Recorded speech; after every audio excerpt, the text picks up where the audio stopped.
Okay, very good evening to all of you present here today.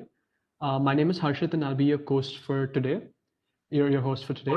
So Piyush Bhaiya, thank you so much for taking your time out today. So for those of you who are not aware of who Piyush is, he is one of our distinguished alumni. He was during his time in 2017 the head of our technical festival Technosion. He was from the Triple E department and he graduated from NIT Warangal from the Triple E department in 2018. So Baya joined IIM Bangalore in 2020 for PGP in data analytics. And thank you so much for your time, Baya, once again. And I would like to hand it over to you. Thank you so much for that introduction, Harshit. Just a small correction. Graduated in electronics and communication engineering and not Triple E, but now it doesn't make any more sense, so it's okay. Okay, so I'm audible, right? Yeah, Baya, it's good. Okay, so I'll keep it very short because I think when you are interacting with someone who has done things and which you want to do it in your near future, I think presentation makes less sense and questions and answers makes more sense. So I'll keep it very short. So and in next around 10 to 15 minutes, we'll try to answer these two major questions: that how to crack that, and what do you actually mean by MBA in business analytics? Because there are a lot of myths about that. If you want to leave coding, or if you're not happy with your job after BTech, you go for MBA where you can work less and earn more. But again, the world is moving towards analytics where even in MBA you have to code and you have to do a lot of decision making, which actually affects the strategy of the company. So we'll try to answer these two major questions, and starting with basics. So my journey so far, I think Harshit has already covered. So I was also part of Innovation Garage. So when I was in first year, it actually started. I'm sure many of you would be going through the sessions, hackathons going on in Innovation Garage. And also, I did a computer vision internship in IRC Aerospace Department in 2016, followed by internship and PPO in Fidelity Investments, where I worked as a software developer for around 2 years in multiple business units, where I did a project, kind of two projects. One was in healthcare, where a company was trying to come up with a product where they can give insurances and a lot of health and retirement benefits to customers and companies. So Fidelity Investment is a fintech firm which is US based. It's a big name there. Okay, and the second project which I was working on was in asset management, where you actually have to work on each and every trade which happens in the mutual fund and take care of its compliance. So in 2020, last year I joined IIM Bangalore. So they started this course for the very first time, which is a postgraduate program in business analytics, and also right now working as a placement committee member in the college. Recently, a few months back, we had our internship drive, and there is a US-based consulting firm called Alvarez and Marcel, where I would be interning for next 2 months in, I think, April and May. So coming to why MBA, so these kind of when I was in my third year and final year, these kind of things used to come in my mind, and it actually used to affect my decision making, which I don't think uh, should be our decision criteria. Where suppose after third year you did not get a good internship, you completely decide that no, this engineering branch is not for me and all. So at this point of time, you should not keep MBA as a gate away from engineering. That I could not go to IIT, I could not go to MIT, I landed in NIT, so I have to go into MBA to have a better career options. Not at all. I have my friends there in my batch who are earning or who are doing better than me, which I'll do in next 2 years. Even they're doing it after BTech. So it's not a gateway from your engineering. It should be something which you really like, then only you should do it. And also in final year, or when you move in final year, a lot of people will have PPOs, a lot of people will get placed. They'll have a lot of time. So one person will start preparing for it, and other person will just join the rat race and yeah, cat is one thing, Gate is one thing, GMAT is one thing. My friend is doing it, so I'll also start doing it. You should not do like that. And also, there are a lot of questions about MTech. So if you do BTech, you are like, even I have seen a lot of people who are interested in their core branches in mechanical, in chemical, but still, just because they feel that they'll not be able to earn more and they'll have to work really hard when they go ahead and do some expertise in mechanical or chemical and the core branches and do MTech. So that should not also be a decision criteria. And this is definitely not a cheaper and easier alternative to MS, because if you have an interest in software or computer vision, because I have worked in it, so that word keeps coming in my mind. So you should definitely go for MS, because in short term, if you see that, yeah, definitely take around 60 to 70 lakhs, but your earning potential will also be high. When you'll come back to India, you'll have a lot of value, and even outside India. So definitely it's not an alternative. The only decision criteria is if you really want to be a decision maker in a company. So after MBA, you get jobs like management trainee, and some jobs like some very good jobs like you'll directly report to CXOs of the company, and some jobs like you'll work as a sales representative. So I classify the jobs in these criteria, but at every point of time you'll have to make decisions. So what I felt when I joined Fidelity after BTech, so my projects was like, there was a Scrum Master. We followed an agile methodology, which I think few of you would know, but it's out of scope of this presentation. So it's a sort of software development methodology where there will be a product owner, there will be a Scrum Master. They'll decide some stories for you, and you just have to do it. If you have an idea, you give it to them, but you don't have that credibility in you that it it will definitely work, because you don't have the tools, you don't have the abilities to actually do the market research, and you don't even have resources provided by the company, because they think that they have hired you for something which takes care of implementation of their own ideas. But yeah, this decision, this pattern of thinking definitely varies from company to company. So I'm just talking majorly from like what bird eye view. So if you really want to be in a position in a company where you can contribute with a credible with proper credibility in decision making and strategy of a company going forward, then only you should go for MBA. And if you decide on going for an MBA, there are multiple options. You can go for GRE, GMAT, CAT. You will look for opportunities outside India, in India, and also like variety of programs. Like there is a 2 years proper classroom program, 2 years executive program. There's 1 year executive program. There are weekend programs. So these kind of decisions you'll have to make. But at this point of time, I'll talk about CAT because I chose that.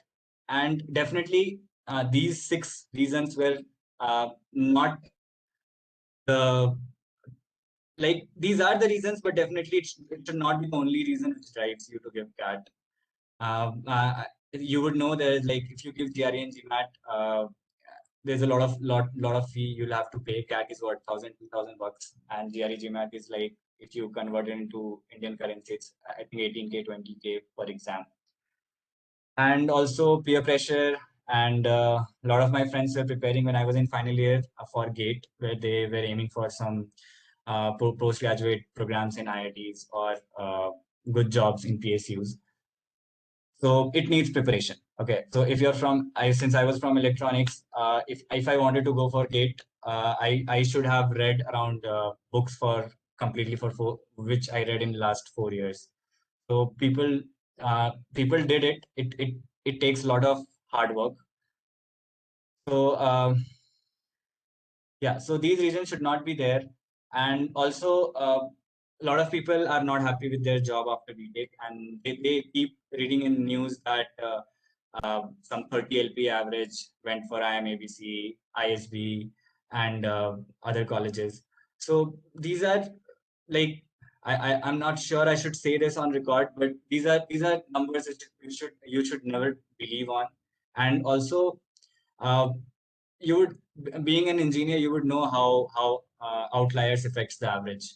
Okay, so if there would be there would be few people who takes a job with CTC around 80 LPA, and others are around 10 to 15 LPA. So even average will go high, and you should be smart enough to diagnose those things. And it's not like if you go through CAD, you go into MBA, you definitely get a lucrative job. So since why MBA is, if you really want to be a decision maker in next 5 to 10 years in a good company, or open your own entrepreneurship or startup and be a decision maker there. Why CAT? Simple. If you want to be a decision maker while staying in India. Now coming to this exam, there's a lot of talk about this. So there's I would suggest, I cannot cover everything in these like 10 to 15 minutes, but what I can give you is some sources, like you can note down this source. This is a CatWriter website, which is being run by the Chief Learning Officer of IMS. So IMS is a coaching which provides, coaching institute provides a lot of preparation for different kind of exams. So this his name is Tony Xavier, and he writes lot of strategy articles that how you should actually go ahead and solve different sections, different kind of questions, what your mindset should be. I'll go through those few of the articles also. So the first thing is preparation time and resources. So you can start at any point of time, but definitely you should keep around 6 to 7 months in your hand, where you start from basics. I've seen a lot of people, and you would also have seen that they would not prepare at all, but their aptitude level is so high, or I feel that they're lucky enough to crack it in the first attempt without even preparing. I have seen a lot of examples in this category, but definitely if I would suggest, I would always say that you should prepare, because yeah, everyone is not that smart, including me. So around 6 to 7 months of preparation with good amount of time management and strategy is sufficient. Now coming to resources, there are a lot of coaching institutes like Time, IMS, Career Launcher, and like here I cannot suggest you that you should go ahead and do that particular course, or not do that course, because requirements differ from person to person. So the best way to diagnose yourself is mocks. Okay, so when at the point of time when you decide that you should give CAT, or you are really interested in giving CAT because you want to do MBA and you want to become a decision maker in a company or start your own company, then at that point of time you should start like actually judging yourself, and the best way to do that is giving mocks. So there are a lot of websites called CrackU, or other websites which provides free mocks on their portals, where you can actually go ahead and give proper timed mocks. And once give it properly in like what 3 hour duration. I think last year, due to COVID scenario, CAT had to be online, so they cut short the time to 2 hours. I'm not sure what will happen next year, but I'll keep 3 hours in mind and explain you the things. So that mock, once you give 1 or 2 mocks, you'll be able to decide that which section you should focus on, or like it'll basically act as a starting point. Okay. And coming to analysis part, so once you finish mocks, you should definitely do it within time. And coming to analysis, there are um, various methods and ways people suggest, but what I followed was that going section wise. So I'll start after completing the test.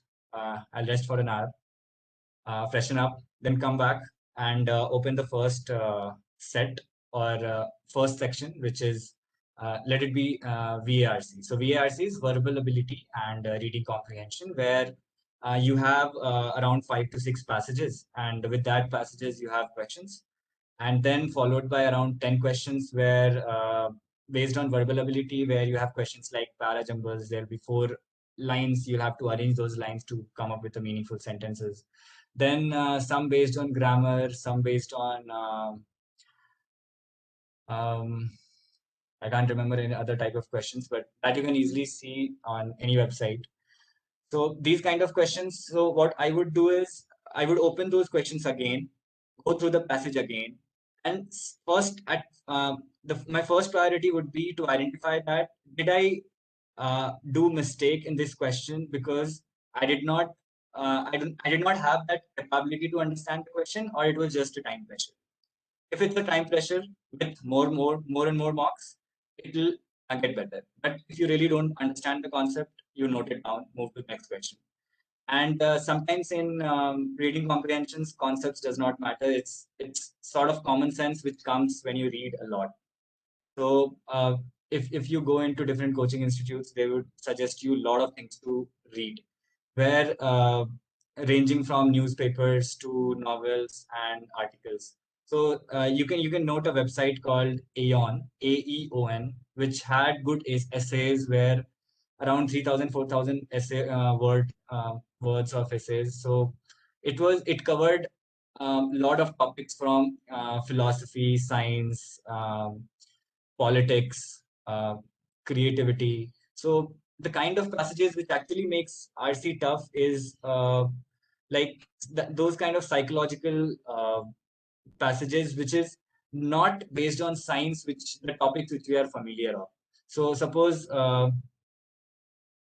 there is a topic called what parallel universe. So these kind of things which we don't study or which we don't find in daily newspapers or our novels. So we don't have any backdrop about these passages from before in our mind. So first of all, once we see these kind of passages, our mind says that this is something new.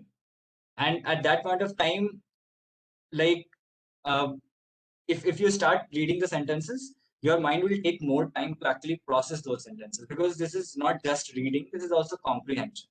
So if you get a passage which is based on what free body diagram, so that we all have done. So even if that passage is tough or they have introduced some new topics to it, have complicated it, even if the language is complicated, your mind will say that this topic I have read it somewhere, I know this. It'll your mind will help itself to understand the passage more and more properly. But if it's a new topic, it will it'll actually stop your brain to comprehend the sentences well.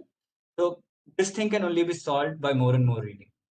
If you read across different kind of genres, ranging from philosophy to science, which I think Aeon Essays has in it a lot. And if you are habituated of reading Hindustan Times, Times of India, the editorials, I don't know, everyone keeps saying that it helps, but I'm not sure to what extent it helps, because uh, like these Hindustan Times and Times of India are definitely not the source from where these passages will come. The passages will come from New York Times and all US based newspapers and all. So those newspapers, following those newspapers are tough. So I would suggest that follow these essays and uh, some US based newspapers, some New York Times, if you are interested. Now coming to the second section, which is DILR. So this is data interpretation and logical reasoning section, where uh, earlier, like 5 years or 6 years before, they used to be sets where either you'll have data interpretation or you'll have logical reasoning. By data interpretation, I mean there will be bar graphs, there will be pie charts, and based on those pie charts and bar graphs, there will be questions. Not very straightforward, but some inferential questions that some if suppose in pie chart some data is missing, that kind of questions. So that was a trend 5 years back. But now what they have done is they have come up with complex sets which actually includes DI and LR together. Where yeah, logical reasoning example is family tree kind of. So they'll give a passage that X is the father of Y, Z is mother of Y, and these kind of complex scenarios, and you'll have to come up with a family tree. But now what they'll do is uh, they'll make this complex by including DI and LR both together. So you'll have to come up with a family tree, but in order to come up with that family tree, you'll need some data which will have to be taken out from the table or some kind of data interpretation which is given. So this can only be practiced with solving different sets. This, I would suggest that you take a lot of mocks from Time, CL, and IMS. Apart from this, I also told about CrackU. So this is something new which they're trying to come up, but still not reliable. So I would suggest if you take a lot of sectional tests and uh, partial and full mock tests from Career Launcher or IMS or and Times, that should be enough. And you'll have to practice it regularly. Okay, so VARC is like, I'll not say that you should solve daily. You should read daily, definitely. But DILR you should solve daily. If you're aiming for an exam, from if 6 months are left for the exam, definitely you should and you must do either 1 or 2 sets of DILR every day. Okay, and the website which I told you, the catwriter.com, it actually suggests, we'll go to that website and see it has a lot of strategy articles that what kind of sets to choose and how to manage time. So those things we'll see in the later part of the video. Now coming to this third section, which is QA. QA stands for quantitative ability, which is nothing but basic maths. So the level of maths which they ask in this is still 10. Okay, but it's not easy. Okay, it will be complex. Definitely, you'll not be asked limits, integration, and differentiation, but the questions would be normal time and distances, time and work. But yes, they'll keep twisting it in different ways, and so how to make this section better is apart from practicing a lot, you should, while analyzing the mocks, you should go topic by topic. When you go by question, you see that um, if any question you did wrong, what was the reason of it? So there is a framework called 5 whys. Okay, so if you see a question that okay, this question I did wrong, so you ask yourself that why you did wrong. So one answer will pop up is time was not enough. Second, one other answer can pop up in your mind is I do not know this concept. Other answers can be that I chose the wrong questions and I should have chosen this question. This was easier, but I I I was not able to judge it properly. That I would have been able to solve this. So these kind of possible scenarios can come up while you are analyzing. Then you take up that question and try to solve it again without time limit. Okay. If you're able to solve it without time limit, that means that you know the concept. Okay. Then you need to work on either two of the things. You need to know the short tricks in order to solve it in a minimum amount of time possible. Or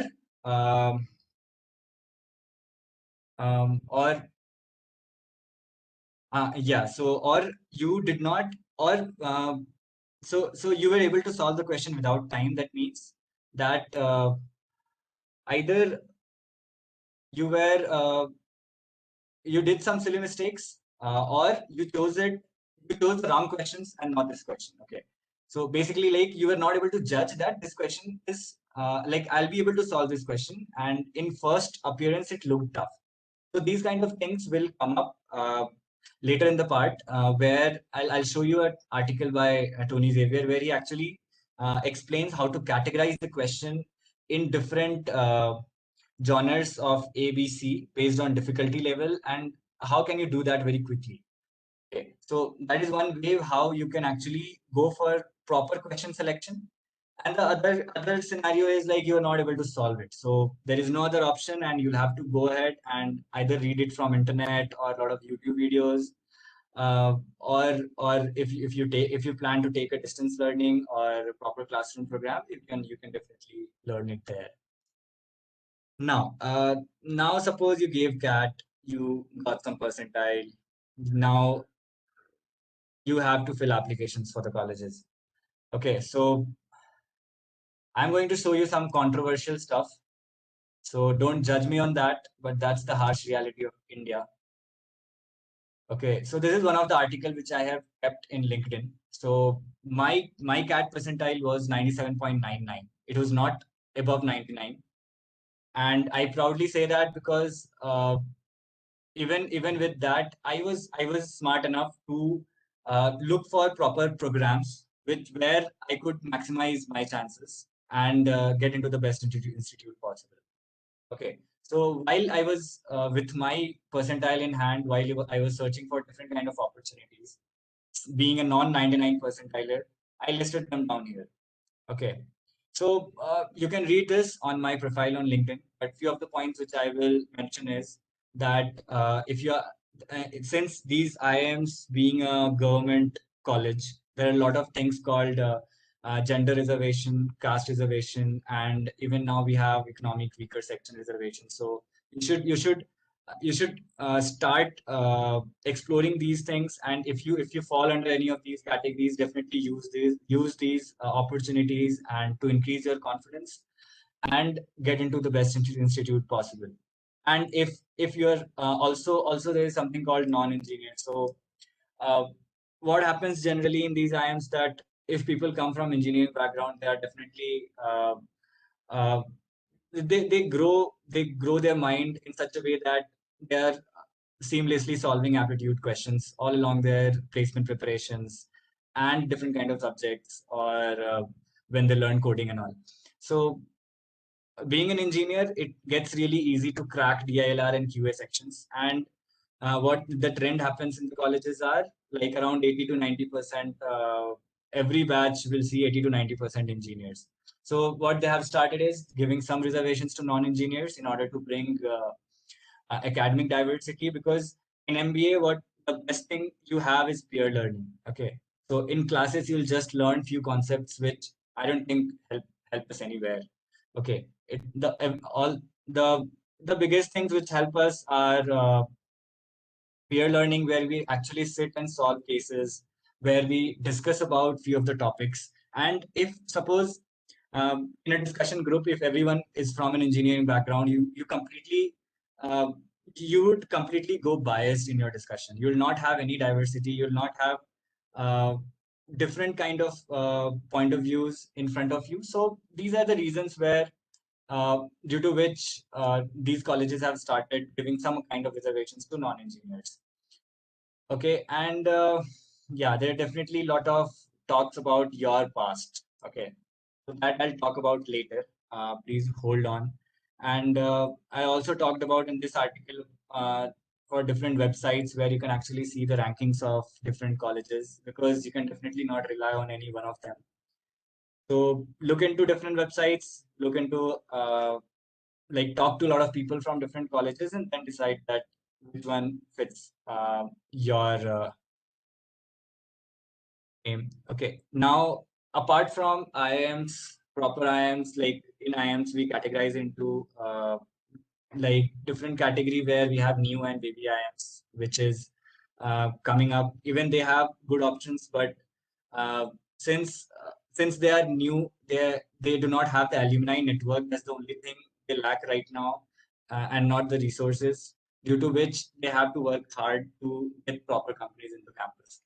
Okay, so apart from that, also other colleges like IISc and ITs, they offer a lot of management programs. IISc has a analytics program. Even IITs like IIT Bombay, they have a different SGM, SOM, MBA programs where people do prefer going. Okay, so do look out for these colleges, and not only IIMs are providing MBA these days. And also there are colleges like FMS.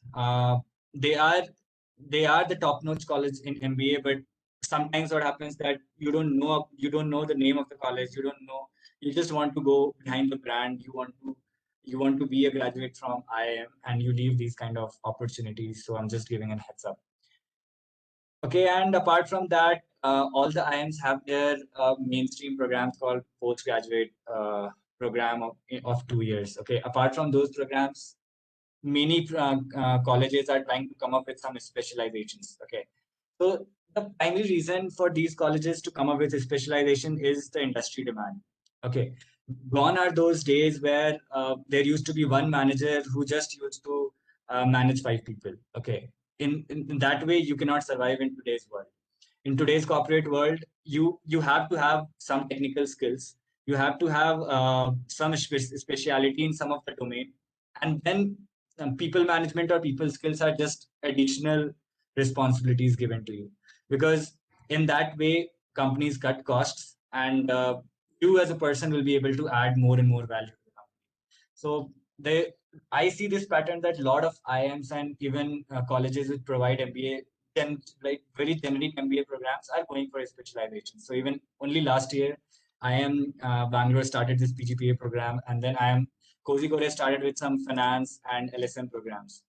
Okay, so these programs, like very less people know about it, and they have started recently, but have enough credibility because any college, if they are opening a program, they it's a given that they have researched it from last 10 years that what would be the industry demand. Do they have proper capability to uh, like train the students which comes in this program? So you can easily trust these programs from reputed colleges and take a shot. Or yeah, you can go outside India opportunities and various other things. Okay, so these are some few of the things which we miss while searching for colleges and opportunities. So I just wanted to give an heads up. Now suppose if you apply for a college and you get a shortlist. Okay, so every college will go through your CAT score and various criteria like your work ex, your past academic history, your um, yeah, these kind of reservations, gender, non-engineer, and caste and economic weaker sections, these kind of things, and gives you a shortlist. Okay, once you have a shortlist, the final process to enter into B school is the interview process, where they depends on the college that what they want to do. So the colleges like SP Jain, they conduct a group interview. So they'll have a panelist of like uh, of consisting of 4 members, where there'll be an alumni, there will be one professor, and also and towards the receiving end you will be also in group. So either it can be some group interviews or personal interviews. Apart from that, few of the colleges like IIFT and yeah, I can only remember IIFT right now, which has group discussions. So they would give you few topics. They would make you all sit at a place and then give a topic, and then give some time to think about it and then speak on its pros and cons. It can be moderated, it can be non-moderated, where you'll have to discuss among yourself. They'll just be moderator will just stand and listen to your point of view, and you don't have to interact to moderator. There are other kind of chairman GDs where you will be given some 2 minutes and you'll have to put your point. So these kind of processes are there, and there is one thing called VAT, where you'll have to come up with essays uh, at there, and I think you don't need to prepare for VAT separately, because once you prepare for VARC, you have enough content in your mind. You have enough like current affairs in your mind to come up with a proper 100-word or 200-word essay. Okay, so yeah, this is one of the resources which I was talking about. This is Tony Xavier's website, the Cat Writer. It gives you strategy for different kind of sections like verbal section, DIR section, quant section, where suppose if this is a VARC section, how there would be 5 to 6 there would be 5 to 6 passages. Now you cannot read those passages and then decide that you should attempt it or not. Okay, you'll have to skim through it and then see that are you able to understand this passage or not. So that's a very subjective decision. So what he does is he will actually classify these passages into something called closed passage or open passage. Okay, so closed passage is something where uh, there is a fact which around which there will be a story, and they would just convey you something. Okay, open passage is something where it will be narrative. Okay, so some person is thinking something and they'll write it. Okay, so this is the basic difference between these. So if it's a closed passage where there's a fact and there's a story around that fact. Okay, so the questions out of those passages can be direct questions. So suppose direct questions can be Like from the passage only, they'll ask something. Okay, so which place was that? So you'll have to just go into the passage again and find out. The other questions which makes RC tough is inferential questions. The inferential questions are when you read between the lines, because every information will not be given in the passage. You have to read the passage, then you develop your own understanding, and then decide that there will be four options of that question, that what according to you was author trying to establish when he or she was speaking that particular paragraph. And those four options will be very close by options. Okay, so if in a passage you see those kind of inferential questions in big amount, you should consider that passage tough. Okay, so uh, so the selection of passage does not only depend on the like criticality of this language in the passage or the topic, it also depends upon the kind of question it has. So when you start a passage, you just skim through the passage and look at the questions. If you find the questions are direct questions, you should definitely take up the passage. If you find the passage has inferential questions, like more than 50% of the questions are inferential questions, then you should definitely keep that passage for last, because that will definitely take up a lot of time. And be mindful that every question will have a negative marking. Okay, so once you pick up easy passages and you solve it, again your mind help yourself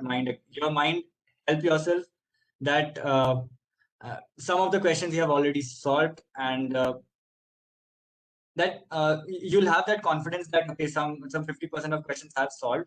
Now let's look into the tough questions, where the confidence will actually help you. Similarly, it also has a lot of decision criteria for DILR sets. So in DILR, there'll be around 8 sets where you'll have to come up with 2-3 sets, and he actually explains it properly. I don't think we have that much of time where I can go through these, but these kind of articles you can definitely follow and read through to come up with different kind of strategies. Okay. Now, coming to past, definitely these kind of things help, but you cannot change these things. Okay. So don't keep thinking about it that your academics was not that strong. You were not 90% above in 10th and 12th. I have seen a lot of people in my uh, batch and even in my friend circle who did not have a good academic history, but they did really well in CAT exam. They did really well in interviews, and they are studying. Okay, so these things definitely help. And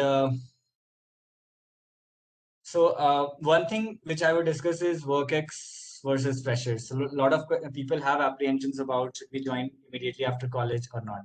Okay, so I keep suggesting people that if you have interest in roles like sales and marketing roles, uh,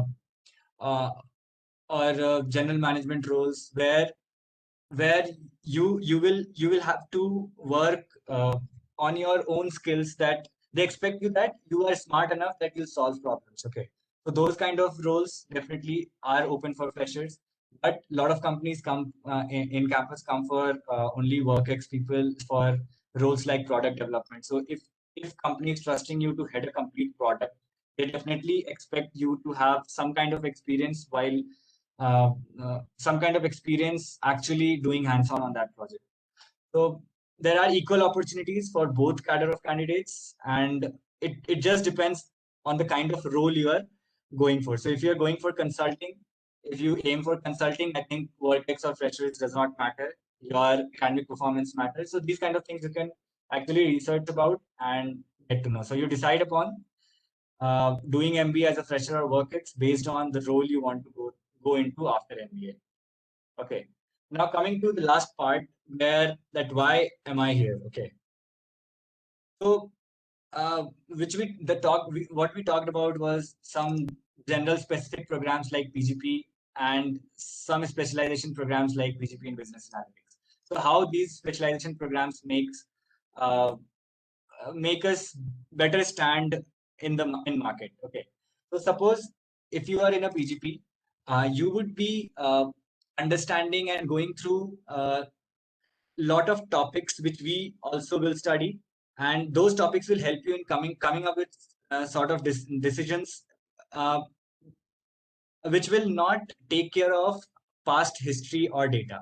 Okay, so if you have skills like statistical modeling or machine learning modeling, forecasting techniques, you will be able to come up with more informed decisions. Okay, I actually wanted to show you one of my small project, but Harshit, do we have time? Yeah, Piyush, I think it should be fine. Another 10-15 minutes should be good. Okay, it will take 5 minutes. Okay. So Okay. this was one of the project which I did as a part of business analytics course, where how actually you can make a better informed decisions if you know the basic implications of statistics and analytics. Okay. So suppose mean median mode are something. Okay, mean median mode is something which we all know. Okay.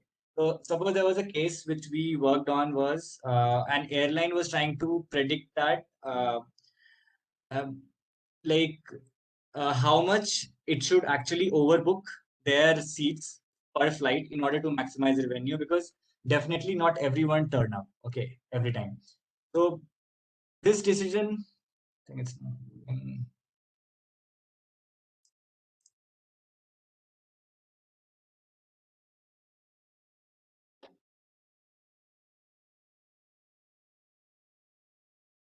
okay. So there's a formula here. I'm not sure why it's not coming here, but with, based on analytical models, you can come up with these kind of formulas where you can actually suggest your uh, higher level managers that what kind of parameters or what kind of variables you should look into in order to come up with the best prediction strategy, that you should take mean of past data, or you should take median of past data, or you should take mode of past data. So these predictions uh, can be based on variety of like models, and these if you really go through courses like business analytics, it actually teach you how to come up with these models, and it actually helps you in coming up with informed decision.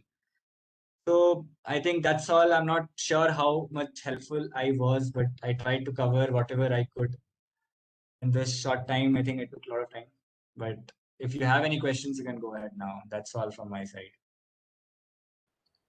Thank you, Piyush. I think you've covered a lot of questions that a lot of us had on our mind. So that was wonderful. Thank you so much. So, guys, we're leaving the floor open for any questions. You can drop the question in the chat box, and Piyush Bhaiya will answer them.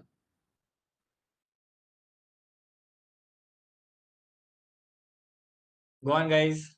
You can ask any silly question that should I attempt cat or not. Everything and anything. Just ask if you have any question.